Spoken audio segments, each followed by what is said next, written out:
Good evening all of you, good evening.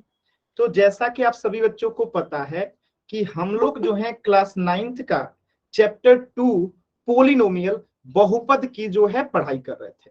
और इस chapter में हमने लास्ट क्लास में पढ़ा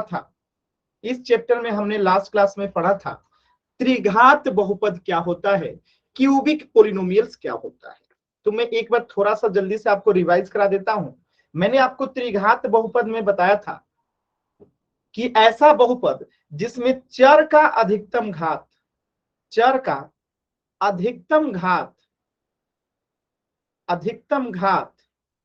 3 होता है, उसी को क्या कहते हैं, त्रिघात बहुपद कहते हैं।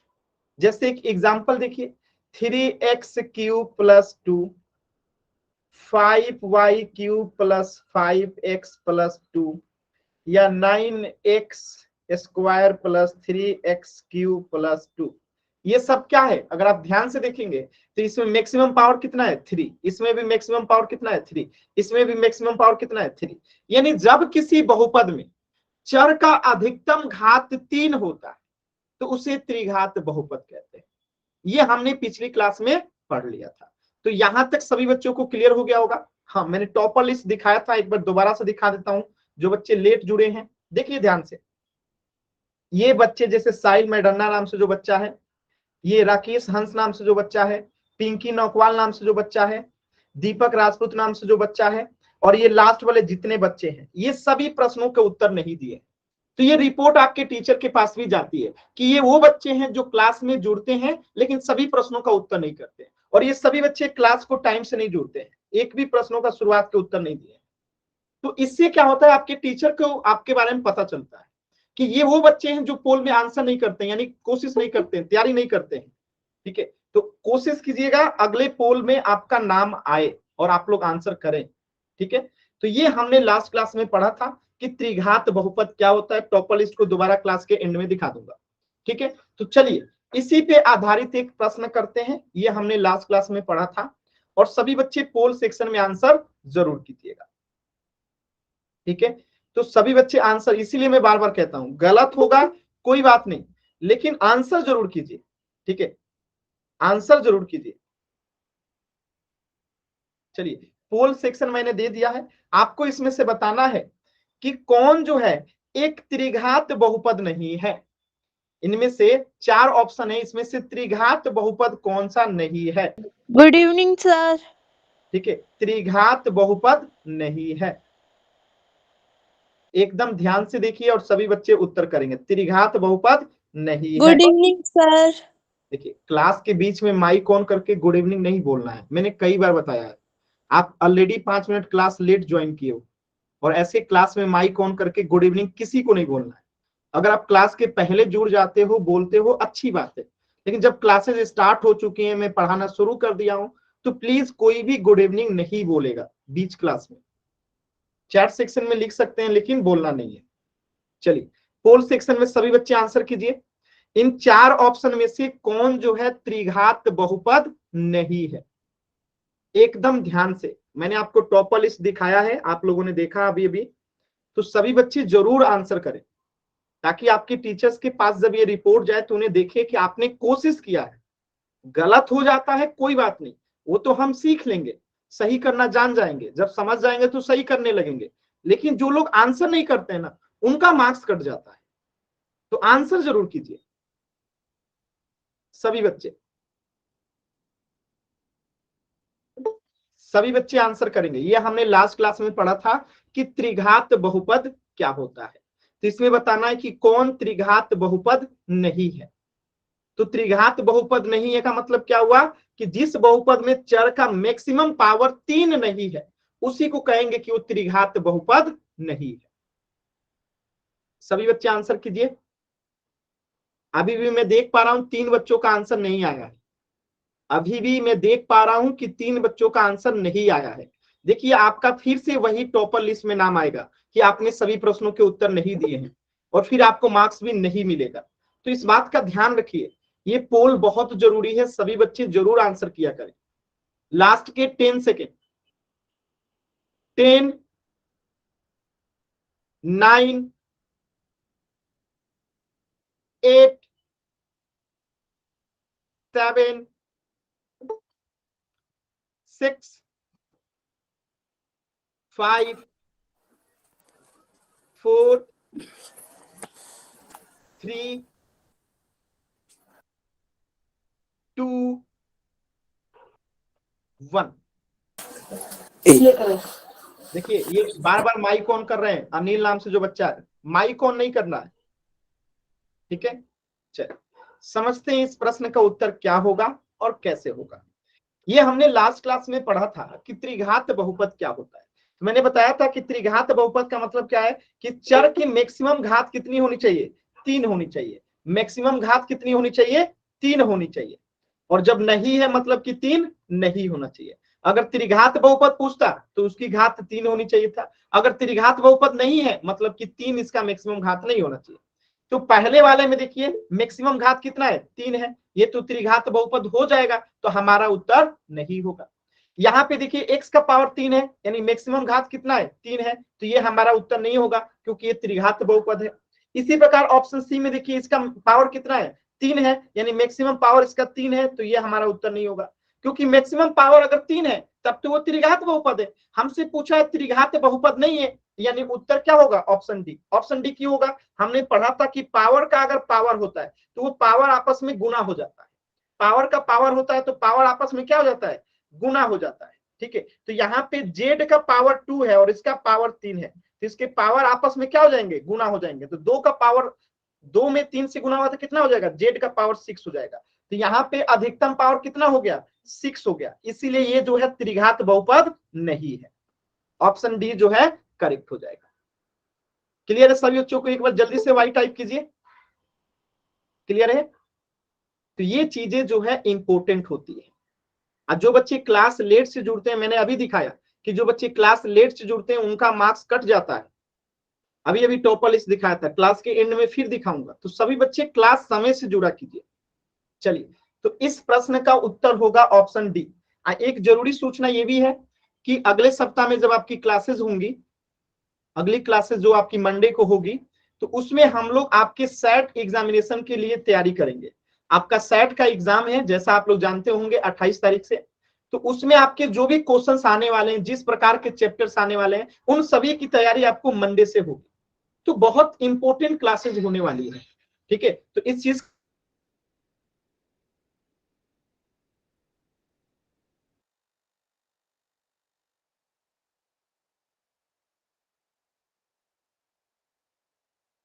हम लोग यहां तक जो है पिछली क्लास में पढ़ लिए थे। अब हम इसके आगे बढ़ते हैं। तो आपका आज का टॉपिक है समीकरण, इक्वेशन। अब आप कहेंगे कि सर ये इक्वेशन क्या होता है। इक्वेशन को अगर मैं सरल भाषा में आपको समझाऊं तो ये दो व्यंजकों की समानता को जो है व्यक्त करता है। दो व्यंजकों की समानता की बात करता है। जैसे मैं यहां लिख दूं 5 + 2, तो ये क्या है, एक व्यंजक है जिसे हम क्या कहते हैं, अंकगणितीय व्यंजक कहते हैं। और मैं इक्वल का साइन लिख दूं और इधर लिख दूं 7, तो ये भी एक समीकरण ही है। लेकिन ये हम इसे समीकरण नहीं कहेंगे, इसे क्या कहेंगे, अंकगणितीय समीकरण कह सकते हैं। यानी कि यहाँ पे दो व्यंजकों की समानता की बात कर रहे हैं, तो यहाँ पे इक्वल का साइन अनिवार्य रूप से आएगा। तो जब इसी को हम ऐसे लिख दें 5 + x = 7, तो ये एक समीकरण है। लेकिन ये समीकरण क्यों है, क्योंकि दो व्यंजकों की समानता की बात करते हैं। यानी 5 + x जो है एक क्या है, ये बहुपद है। और 7 क्या है, एक अचर है, या फिर इसे अंकगणितीय व्यंजक कह सकते हैं। तो इन दोनों की समानता की यानी बराबरी की बात कौन कर रहा है, समीकरण कर रहा है। तो समीकरण के माध्यम से दो व्यंजकों की समानता को दर्शाया जाता है। अब मैं यहां से पूछूं कि x का मान क्या होगा, तो आप बताएंगे कि x का मान 2 होगा, तभी तो ये 7 होगा, ठीक है। तो समीकरण क्या है, तो याद रखिएगा कि एक समीकरण दो व्यंजकों की समानता को दर्शाता है। जैसे मैं 2x + 3 लिख दूं, 5x + 5 लिख दूं, x + 6 लिख दूं, 9 + x लिख दूं, क्या ये सभी समीकरण है? तो आप कहेंगे कि नहीं सर, ये समीकरण नहीं है। ये समीकरण क्यों नहीं है, क्योंकि इसमें समानता को नहीं दर्शा रहा है। यहाँ पे कहीं इक्वल का साइन नहीं है। जब तक समीकरण में इक्वल का साइन नहीं है मतलब वो समीकरण नहीं। तो इसको समीकरण बनाने के लिए इक्वल का साइन लगाना सबको जरूरी है। जैसे इक्वल का साइन लगाएंगे यानी कुछ तो होगा इसके बराबर, हो सकता है 0 हो जाए, 1 हो जाए, 2 हो जाए, 4 हो जाए, कुछ भी हो सकता है। तो एक समीकरण में समानता का दर्शाता है, यानी इक्वल का साइन जरूरी रूप से होना चाहिए। आखिर ये 2x + 3 किसके बराबर है? तो 0 के बराबर है। ये 5x + 5 किसके बराबर है? 1 के बराबर है। ये x + 6 किसके बराबर है? 2 के बराबर है। ये 9 + x किसके बराबर है? 4 के बराबर है। यानी एक समीकरण दो व्यंजकों की समानता को दर्शाता है। तो इससे एक बात तो कंफर्म हो गया कि समीकरण में इक्वल का साइन जरूर रहेगा। अगर इक्वल का साइन यानी ये बराबर का साइन नहीं है तो फिर वो समीकरण नहीं है। बताइएगा, क्लियर है सभी बच्चों को? एक बार वाई टाइप करके बताइए, सभी बच्चों को क्लियर है कि समीकरण में इक्वल का साइन जरूरी है। ठीक है, चलिए आगे बढ़ते हैं। अब देखिए, तो जैसे यहां पे x + 2 = 0, ये एक समीकरण है। तो इसमें दो पक्ष होता है। तो बराबर के चिन्ह वाले के इधर वाले को कहते हैं बायां पक्ष। क्या कहते हैं? बायां पक्ष। अब बराबर के साइन वाले को कहते हैं, बाद वाले पक्ष को क्या कहते हैं हम लोग? दायां पक्ष। दायां पक्ष। तो इसे इंग्लिश में कहते हैं राइट हैंड साइड, RHS। इसे कहते हैं हम लोग लेफ्ट हैंड साइड, LHS। ठीक है, तो बायां पक्ष को कहते हैं लेफ्ट हैंड साइड, दायां पक्ष को कहते हैं राइट हैंड साइड। तो एक इक्वेशन में दो पार्ट होता है, दो उसके बॉडी होता है। दो पार्ट कौन कौन सा हो गया? एक हो गया x + 2, तो इसे यहां पे क्या कहेंगे हम लोग? LHS। और ये 0 क्या है यहाँ पे? RHS। ठीक है, तो यहाँ पे जो x का मान होगा ना, हम वही वर्ड यहाँ पे रख सकते हैं जो रखने पे RHS के बराबर हो जाए। तो बताइए x का मान यहाँ पे क्या होगा? x की जगह पे हम क्या रखेंगे कि ये 0 के बराबर हो जाए? तो x की जगह पे अगर हम -2 रखते हैं तभी तो -2 और +2 मिलके क्या हो जाएगा? 0 हो जाएगा। तो ये LHS बराबर क्या होता है? RHS होता है। तो यानी x का जो मान है वो सही है। क्लियर है सभी बच्चों को? तो यहां से याद रखिएगा आपको क्या, कि एक समीकरण में दो पक्ष होता है, बायां पक्ष लेफ्ट हैंड साइड, दायां पक्ष राइट हैंड साइड। दूसरी बात कि दोनों पक्षों के बीच में सदैव जो है बराबर का चिन्ह रहता है। यानी अगर वो समीकरण है तो उसमें बराबर का चिन्ह जरूर रहेगा। अगर बराबर का चिन्ह नहीं है तो वो समीकरण नहीं है। ठीक है, तो यहाँ पे ये बायां पक्ष हो गया, ये दायां पक्ष हो गया, और बीच में बराबर का चिन्ह रहेगा। अब जैसे मैं यहां लिख दूं 1 = 5x + 2, बताइए क्या ये समीकरण है? क्या ये समीकरण है? यस और नो? है, क्योंकि यहां पे देखिए बराबर का चिन्ह दिख रहा है, तो ये समीकरण है। अगर मैं लिख दूं यहां पे 1 = 9 + x, क्या ये समीकरण है? आप कहेंगे एकदम है, सिंपल। तो बराबर का चिन्ह दिखा तो आप समझ जाइए कि वो समीकरण की बात हो रही है। ठीक है, किसी बच्चे को कोई डाउट नहीं है? एकदम आसान है, थोड़ा सा और समझिएगा। देखिए, जैसे √x है, ये क्या है? बीजीय व्यंजक है। x + 2 है, ये क्या है? बहुपद है। लेकिन x + 2 = 0, ये समीकरण है। तो क्या ये समीकरण हो सकता है? नहीं हो सकता। क्यों? क्योंकि इसमें इक्वल का साइन नहीं है। ये समीकरण हो सकता है? नहीं, क्योंकि इसमें इक्वल का साइन नहीं है। तो समीकरण में जरूरी है कि इक्वल का साइन होना चाहिए। ये लिख लीजिएगा, ये जरूरी है कि इक्वल का साइन होना चाहिए। अगर इक्वल का साइन नहीं है तो फिर वो समीकरण नहीं है। बात समझ में आया? बताइए, याद रहेगा सभी बच्चों को कि अगर इक्वल का साइन नहीं है तो वो समीकरण नहीं है? बताइए सभी बच्चे, क्लियर है ना? चलिए, अब मैं आपसे एक प्रश्न पूछता हूं, छोटा सा, एकदम छोटा सा। जैसे मैं लिख दूं x + 6 = 0, समीकरण, एक सेकेंड,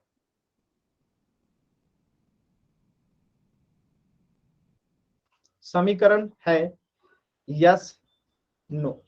आपका आंसर क्या होगा? सिंपल सी बात है समीकरण। ठीक है, यानी कोई भी बहुपद हो, आपको समझने का सिंपल सा तरीका, कोई भी व्यंजक हो, बहुपद हो, अगर उसमें इक्वल का साइन लगा दिया गया तो वो समीकरण है। कोई भी बीजीय व्यंजक हो, कोई भी बहुपद हो, अगर उसमें बराबर का चिन्ह लग गया, ये इक्वल का साइन लग गया, तो उसे क्या कहेंगे कि वो समीकरण है। चलिए, इस प्रश्न का उत्तर कीजिएगा पोल सेक्शन में, एकदम आराम से, ध्यान से। अगर ये बहुपद समीकरण है तो ए को टाइप करेंगे, अगर नहीं है तो बी को टाइप करेंगे।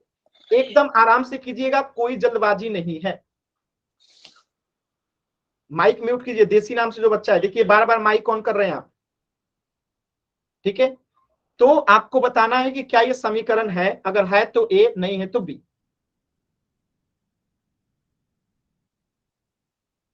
मैंने बताया है समीकरण दिखते ही हमें बराबर का चिन्ह खोजना होता है। अगर बराबर का साइन है तो वो समीकरण है, बराबर का साइन नहीं है तो वो समीकरण नहीं है। एकदम आसान, ये याद रखिएगा। बराबर का साइन देखेंगे तो वो समीकरण होगा ही होगा, हर हाल में होगा, ठीक है। तो इस बात को एकदम दिमाग में बिठा लीजिएगा, कोई कुछ भी कहे, बराबर का चिन्ह है मतलब कि वो समीकरण है, ठीक है, हमेशा याद रखिएगा।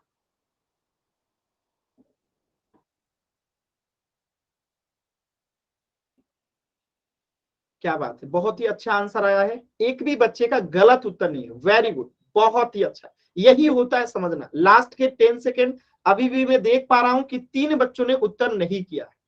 लास्ट के 10 सेकेंड, 10, 9, 8, 7, 6, 5, 4, 3, 2, 1। देखिए 2 बच्चों ने आंसर नहीं किया, बाकी सभी बच्चों ने आंसर किया और सभी का सही है। तो ये जो है क्या है, समीकरण है, क्योंकि मैंने बताया था जैसे x बराबर 2 लिख दूं, x प्लस 2 बराबर 0 लिख दूं, 9x प्लस 2 बराबर 0 लिख दूं, ये सब समीकरण है। यानी बराबर का चिन्ह देखेंगे, ये जैसे इक्वल का साइन दिखा वो समीकरण है, इक्वल का साइन दिखा समीकरण है, इक्वल का साइन दिखा समीकरण है। तो समीकरण में समी में मतलब हो गया बराबर, समी का मतलब ही हो गया बराबर। तो हमेशा याद रखिएगा समीकरण में बराबर जो, क्योंकि समीकरण दिखाता क्या है, दो व्यंजकों की समानता की बात करता है, बराबरी की बात करता है। तो समीकरण में अगर इक्वल का ही साइन नहीं है तो फिर वो समीकरण ही नहीं है। तो इसे हमेशा याद रखिएगा कि बराबर का चिन्ह दिखे उसे समीकरण कहेंगे, ठीक है। तो इस प्रश्न का उत्तर हो जाएगा ऑप्शन ए। अब देखिए मैं एक प्रश्न दे रहा हूं, आपको आंसर करना है, बहुत ही सिंपल सा प्रश्न है। Option A, B, C, D. 2x plus 3, 9x plus 2, 5x plus 2 into 9x plus 6, 10x square plus 3 equal to 0। देखिए एक से ज्यादा उत्तर भी सही हो सकता है, आपको बताना है इनमें से कौन कौन समीकरण है। एक से ज्यादा उत्तर पॉसिबल है। जल्दी जल्दी आप लोग उत्तर करके गलत कर देते हैं। मैंने बार बार कहा एक से ज्यादा उत्तर पॉसिबल है, एक से ज्यादा उत्तर पॉसिबल है, ठीक है, एक से ज्यादा उत्तर पॉसिबल है, ठीक है। समीकरण का मतलब क्या हुआ, बराबर का चिन्ह होना चाहिए, यहाँ पे बराबर का चिन्ह है, यहाँ पे भी बराबर का चिन्ह है, दोनों ही समीकरण है। जबकि ये नहीं है, ये नहीं है, क्यों, क्योंकि इसमें बराबर का साइन नहीं है, सॉरी सी नंबर है, सॉरी सॉरी, ये है समीकरण, डी है समीकरण, ये नहीं है, ये नहीं है, क्यों, क्योंकि इसमें क्या बराबर का साइन नहीं है, इसमें बराबर का साइन नहीं है। तो ये दोनों बहुपद है लेकिन समीकरण नहीं है, क्यों, क्योंकि इक्वल का साइन नहीं है। इक्वल का साइन नहीं है मतलब कि वो बहुपद हो सकता है लेकिन समीकरण नहीं हो सकता। एकदम आसान है, ए, बी और डी जो है समीकरण है।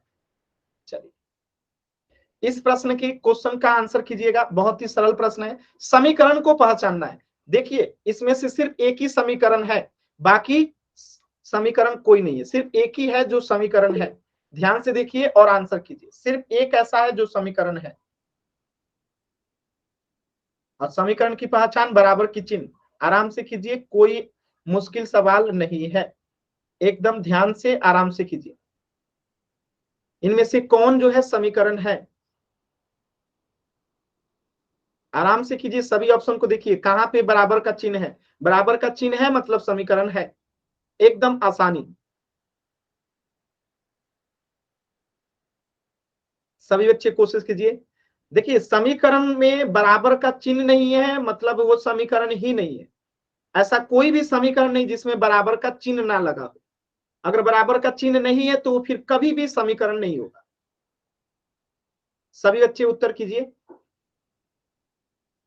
लास्ट के 20 सेकेंड, लास्ट के 20 सेकेंड। सभी बच्चे उत्तर कीजिए, एकदम आसान सवाल है। अभी भी मैं देख पा रहा हूं 3 बच्चों ने उत्तर नहीं किया है। सभी बच्चे उत्तर जरूर कीजिए। देखिए गलत की चिंता मत कीजिए, उत्तर जरूर कीजिए, ठीक है, गलत की चिंता नहीं करनी है। सभी बच्चे उत्तर करेंगे। लास्ट के 10 सेकेंड, बहुत ही आसान सवाल है। 10, 9, 8, 7, 6, 5, 4, 3, 2, 1। देखिए ध्यान से, कितना सरल सवाल था। आपको बताया गया है कि इक्वल का साइन होगा तभी समीकरण होगा। इसमें इक्वल का साइन नहीं है, इसमें इक्वल का साइन नहीं है, इसमें इक्वल का साइन नहीं है, सिर्फ सी में है तो सी समीकरण है। ये बराबर का चिन्ह नहीं है तो समीकरण नहीं है। यहाँ पे एक ही है जो बराबर का साइन है तो ये समीकरण है, ऑप्शन सी। क्लियर है सभी बच्चों को? आसान रहेगा। इक्वल का साइन, बराबर का साइन है तो वो समीकरण है, अगर नहीं है तो वो समीकरण नहीं है। इस चीज को याद रखिएगा हमेशा कि बराबर का चिन्ह होगा तभी समीकरण होगा। बराबर का चिन्ह नहीं है तो चाहे कुछ भी कर लो, वो समीकरण नहीं है। एकदम आसान फंडा, ठीक है। चलिए, तो इस प्रश्न का उत्तर हो जाएगा ऑप्शन सी। नेक्स्ट प्रश्न कीजिएगा। इसमें भी आपको यही चेक करना है कि इनमें से कौन समीकरण है। जिसमें बराबर का चिन्ह होगा वो समीकरण है, नहीं होगा समीकरण नहीं है। आराम से चेक कीजिए सभी बच्चे, कोई जल्दबाजी नहीं है। आप लोग सिर्फ जल्दबाजी में गलत आंसर करते हैं, सिर्फ जल्दबाजी में। एकदम आराम से चेक कीजिए। इस क्वेश्चन में कुछ है जी, एक चीज देखना है कहां पे बराबर का चिन्ह है तो समीकरण है, नहीं है तो नहीं है। कोशिश कीजिए सभी बच्चे, पोल सेक्शन में आंसर कीजिए। पोल सेक्शन में आंसर कीजिए सभी बच्चे, इनमें से कौन जो है समीकरण है। 4 ऑप्शन लिखा गया है, जिनमें से सिर्फ एक ही है जो समीकरण है। एकदम सरल सरल सवाल है, आप लोग देख सकते हैं। मतलब कि सेकंड, 1 सेकंड लगेगा देखने में कि हाँ किस में बराबर का चिन्ह है तो समीकरण है, नहीं है तो नहीं है। समीकरण मतलब दो व्यंजकों की समानता की बात होती है, असमानता मतलब बराबर की बात होती है। तो बराबर का चिन्ह होगा तभी समीकरण होगा। बाकी इसकी प्रॉपर्टीज आगे पढ़ेंगे कि समीकरण के कई प्रकार होते हैं, तो कौन कौन से प्रकार होते हैं वो आगे पढ़ेंगे। पहले समीकरण पहचानना सीख लीजिए। और समीकरण को पहचानने का सबसे आसान तरीका है, बराबर का चिन्ह होगा तो वो समीकरण होगा, क्योंकि दो व्यंजकों की समानता की बात करता है समीकरण। तो वो व्यंजक किसी भी प्रकार का हो, अगर बराबर का चिन्ह है तभी तो वो बराबर का चिन्ह आएगा। सभी बच्चे आंसर करेंगे। बहुत ही सरल आसान क्वेश्चन है। अभी भी मैं देख पा रहा हूं कि 3 बच्चों का उत्तर नहीं आया है, 3 बच्चों का अभी तक उत्तर नहीं आया है। सभी बच्चे आंसर करेंगे। लास्ट के 10 सेकेंड, आपको इसमें समीकरण को पहचानना है, आपको इसमें से समीकरण को पहचानना है। लास्ट के 10 सेकेंड। 10, 9, 8, 7, 6, 5, 4,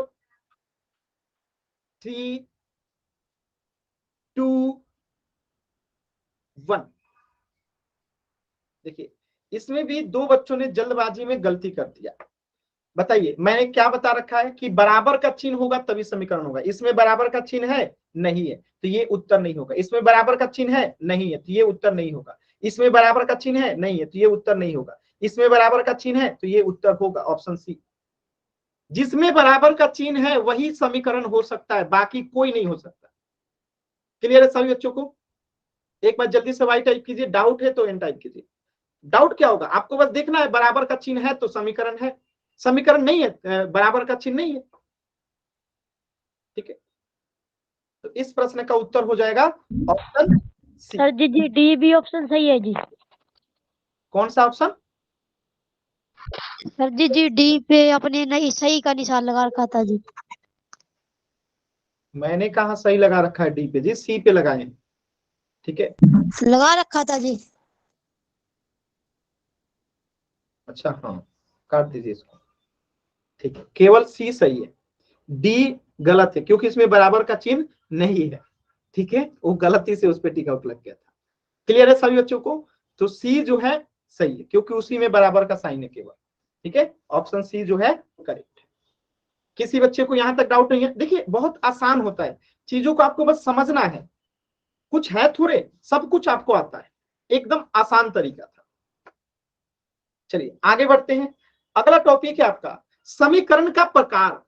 तो समीकरण पहचानना तो सीख गए कि कोई भी समीकरण कब होगा, जब बराबर का चिन्ह होगा, यानी दो व्यंजकों की समानता की बात करता है समीकरण, यानी जिसमें भी ये इक्वल का साइन लग गया तो वो समीकरण हो जाएगा। अब देखिए समीकरण के प्रकार, तीन प्रकार का समीकरण होता है।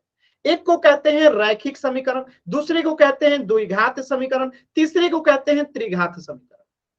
तो इसके पहले आपने पढ़ा था रैखिक बहुपद, द्विघात बहुपद, त्रिघात बहुपद। अब आप पढ़ेंगे रैखिक समीकरण, द्विघात समीकरण, त्रिघात समीकरण। तो आखिर इनमें रिश्ता क्या है? रिश्ता ये है, आपने पढ़ा था कि अगर घात 3 है, घात 3 है चर का, तो उसे हम कहते थे रैखिक बहुपद। और अब आप समझ लीजिए कि घात 3 हो और बराबर का साइन भी हो तो उसे कहेंगे रैखिक समीकरण। अगर केवल घात 2 है, सॉरी यहाँ पे घात 3 नहीं 1 होता है, सॉरी यहाँ पे घात अगर 1 है, ठीक है, और बराबर का चिन्ह लग गया तो उसे क्या कहेंगे? रैखिक समीकरण। अगर घात 2 है, ठीक है, और इक्वल का साइन लग गया तो उसे क्या कहेंगे हम लोग? द्विघात समीकरण। ठीक है, बराबर का साइन लग गया तो उसे क्या कहेंगे हम लोग?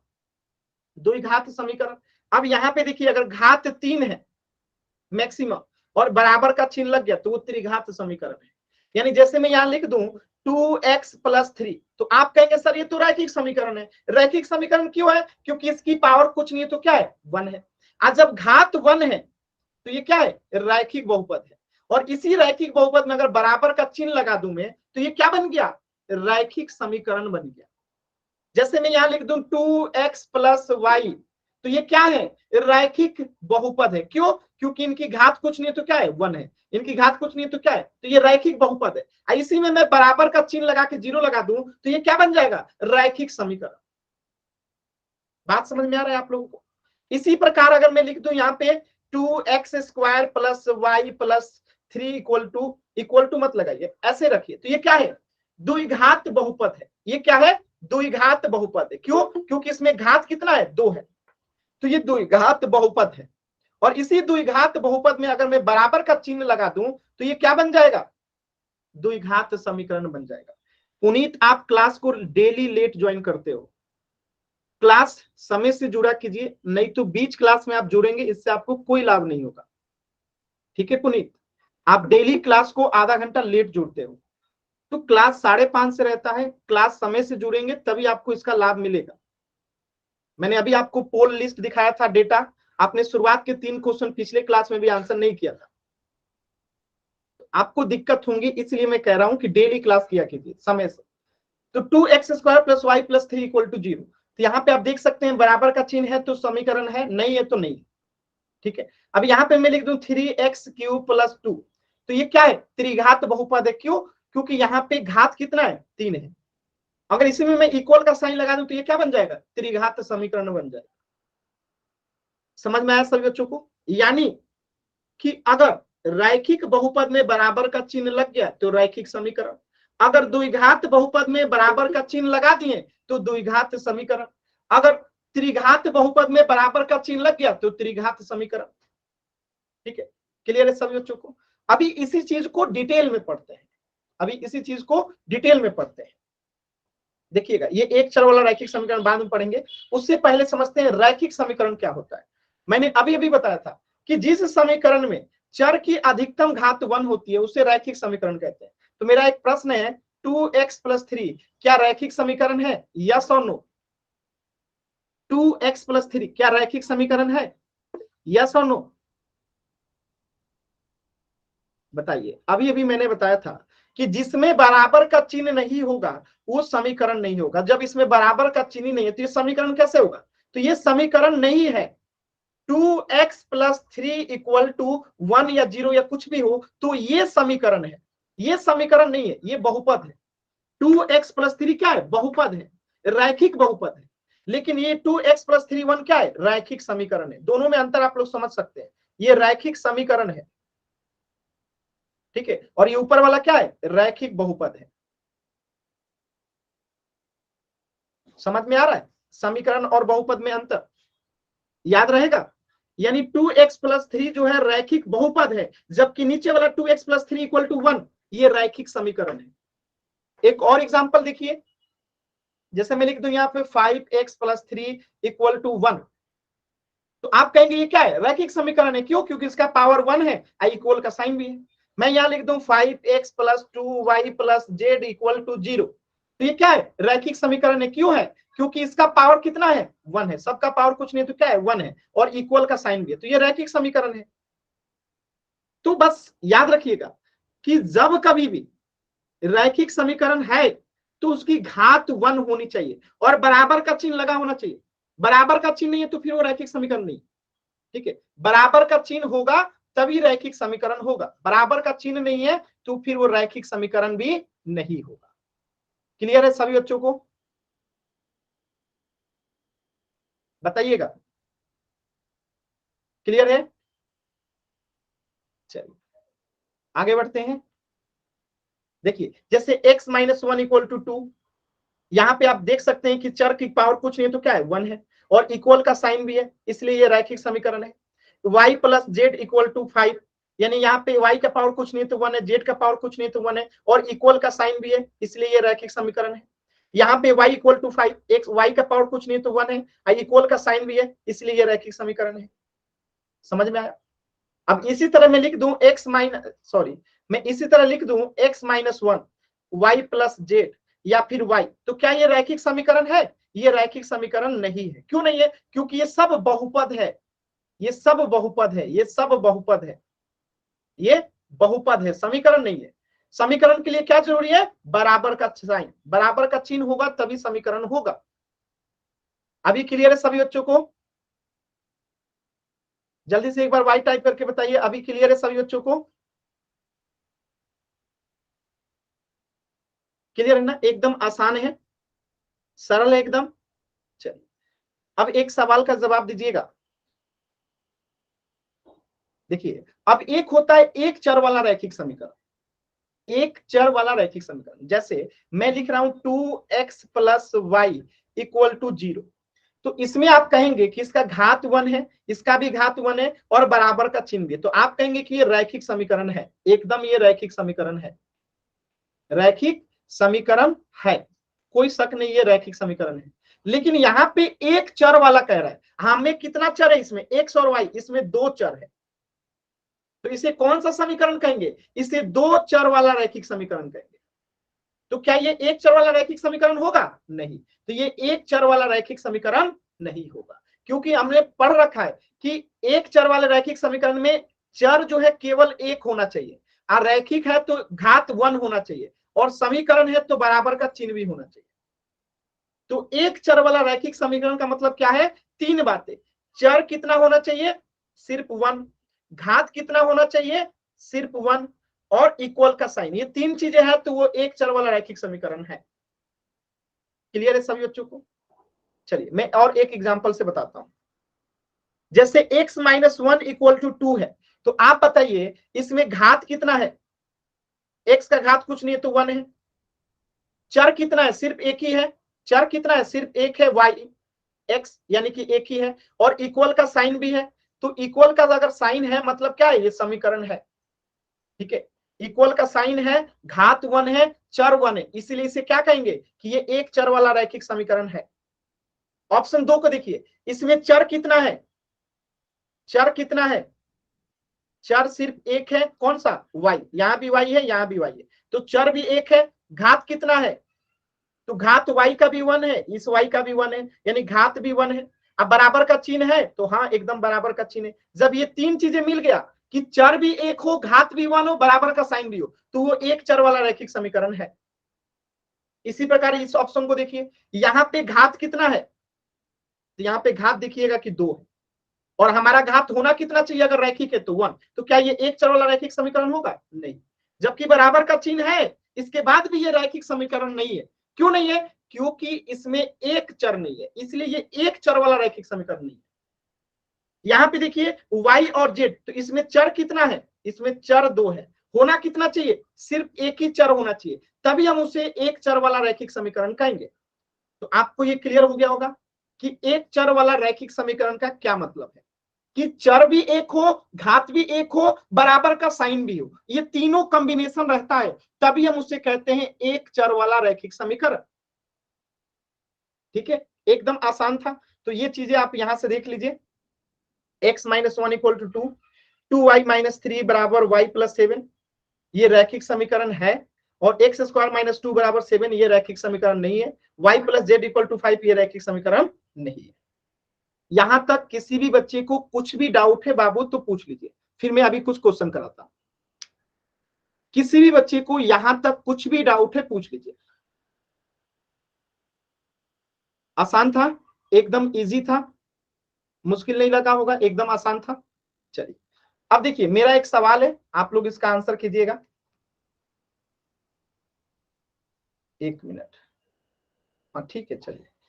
रैखिक समीकरण आपको पहचानना है। Option A, B, C, D. x plus 1, x plus 3x बराबर 0, 9x स्क्वायर प्लस 3 बराबर 1, 2x इक्वल टू 3, 2। बताइए इसमें से रैखिक समीकरण कौन सा है? इसमें से रैखिक समीकरण कौन, देखिए एक से ज्यादा उत्तर संभव है, एक से ज्यादा उत्तर संभव है। अभी भी सही उत्तर नहीं आ रहा है, एक से ज्यादा उत्तर संभव है, एक से ज्यादा उत्तर संभव है। देखिए आधे बच्चों का उत्तर गलत है। आप देखिए ना जी, इक्वल का साइन है, ठीक है, पावर कितना है? 1 है, पावर कितना है? 1 है, तो ये क्या हो गया? रैखिक समीकरण हो गया। 2x बराबर 2, यानी x का पावर कितना है? 1 है, बराबर का साइन है, तो ये रैखिक समीकरण हो गया। लेकिन c जो है रैखिक समीकरण नहीं है। क्यों? क्योंकि इसकी पावर जो है 2 है, इसलिए रैखिक समीकरण नहीं है। ये समीकरण तो है लेकिन रैखिक समीकरण नहीं है। रैखिक समीकरण के लिए घात कितना होना चाहिए? घात 1 होना चाहिए। रैखिक समीकरण के लिए घात कितना होना चाहिए? 1 होना चाहिए, जो कि सिर्फ बी और डी में है। अब ए क्यों नहीं है? क्योंकि इसमें बराबर का साइन नहीं है, इसलिए ए भी नहीं है। ठीक है, याद रहेगा। तो बी और डी जो है क्या है? रैखिक समीकरण है। ठीक है, अब अगर मैं प्रश्न को थोड़ा सा बदल दूं और मैं आपसे पूछूं कि एक चर वाला रैखिक समीकरण पहचानिए, एक चर वाला रैखिक समीकरण बताना है। ठीक है, ऑप्शन देखिए, A, B, C, D. 5x plus y equal to 0, 5x plus, sorry, 9x minus y equal to 0, 10y minus 5, 10x minus 5 equal to 0। बताइए इसमें से एक चर वाला रैखिक समीकरण कौन सा है? एक चर वाला रैखिक समीकरण कौन सा है? सभी बच्चे आंसर करेंगे, बहुत ही आसान सवाल है, सभी बच्चे कोशिश करेंगे, एकदम आसान सवाल है। वेरी गुड, वेरी गुड, बहुत अच्छा, वेरी गुड, वेरी गुड। चलिए एकदम सही जवाब है। देखिए पहला वाला में देखिए, यहाँ पे x और y 2 है, यानी चर कितने हैं? 2 है, इसलिए ये रैखिक समीकरण नहीं है। क्यों? क्योंकि हमने पढ़ा है कि चर कितना होना चाहिए? 1, घात कितना होना चाहिए? 1। ठीक है, चर भी 1, घात भी 1 और बराबर का चिन्ह भी होना चाहिए। तो पहला वाला में तो चर 2 हो गया, उत्तर नहीं होगा। दूसरा में देखिए x भी है y भी है, तो चर कितना हो गया, 2 हो गया, इसलिए उत्तर नहीं होगा। तीसरा वाले में देखिए बराबर का चिन्ह नहीं है, बराबर का चिन्ह भी होना चाहिए, इसलिए उत्तर नहीं होगा। ऑप्शन डी में देखिए चर भी 1 है, घात भी 1 है, बराबर का साइन भी है, यानी कि चर सिर्फ x है, इसका पावर घात जो है 1 है और इक्वल का साइन भी है, इसलिए उत्तर हो जाएगा ऑप्शन डी।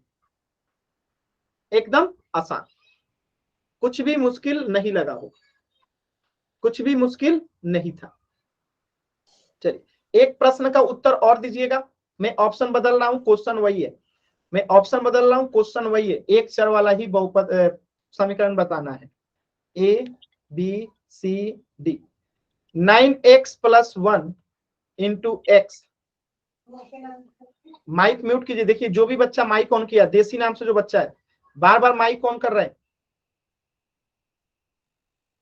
देखिएगा ऑप्शन देखिएगा, 6x + 3 × x = 0, x + 1 × y = इसको मिटा दीजिएगा, × y = 1, 5x + 2 = 0। ठीक है, आपको बताना है इसमें से कि एक चर वाला रैखिक समीकरण कौन सा है, एक चर वाला रैखिक समीकरण कौन सा है। चैट सेक्शन में आंसर बताइएगा,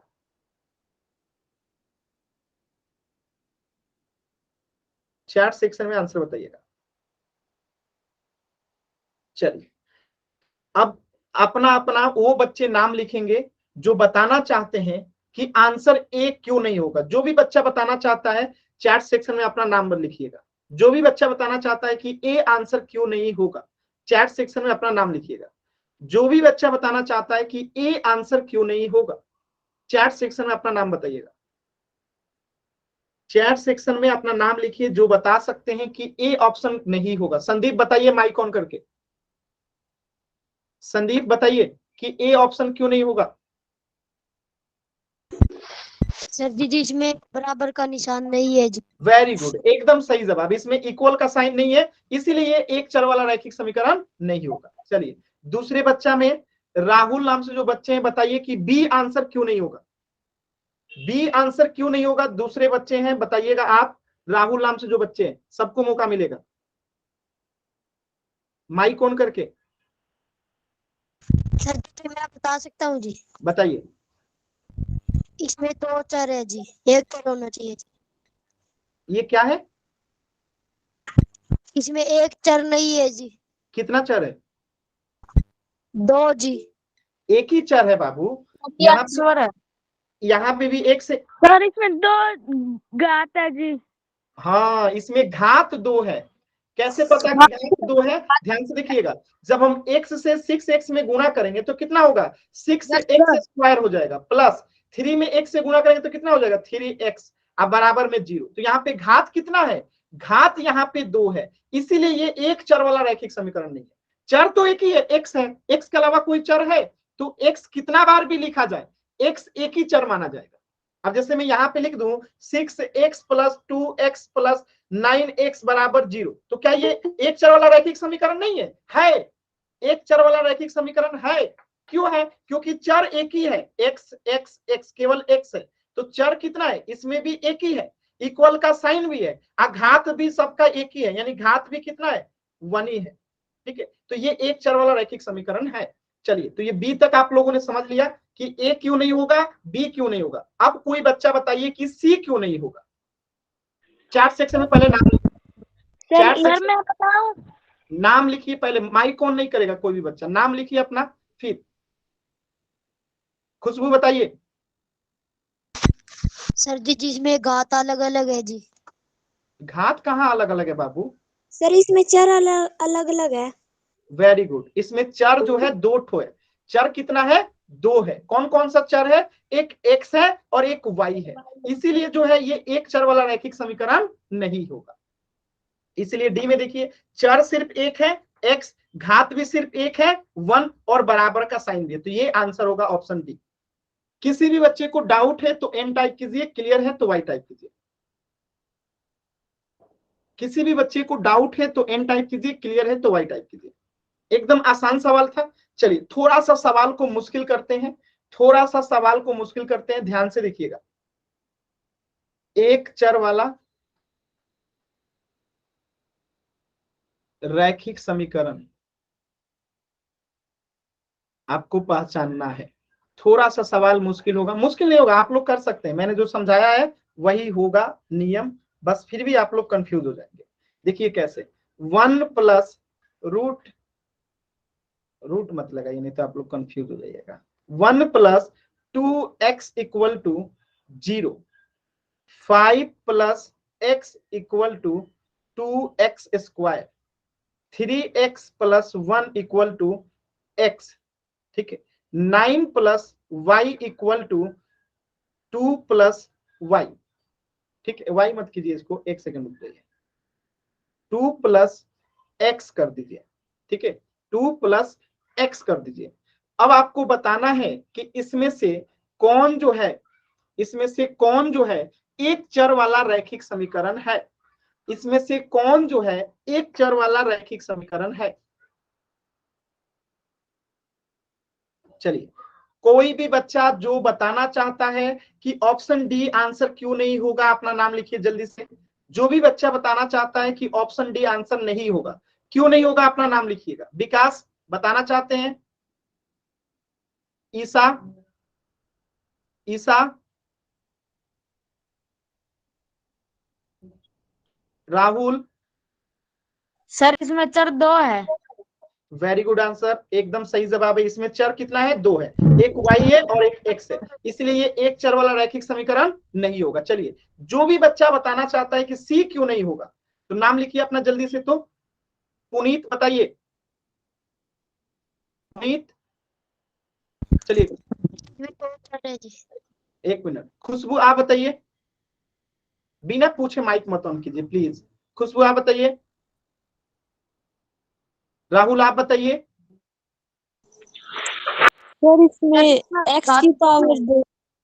हाँ इसमें क्या है कि चर तो एक ही है, क्या केवल x x, लेकिन जो घात है ना वो 2 है, इसलिए ये रैखिक समीकरण ही नहीं है।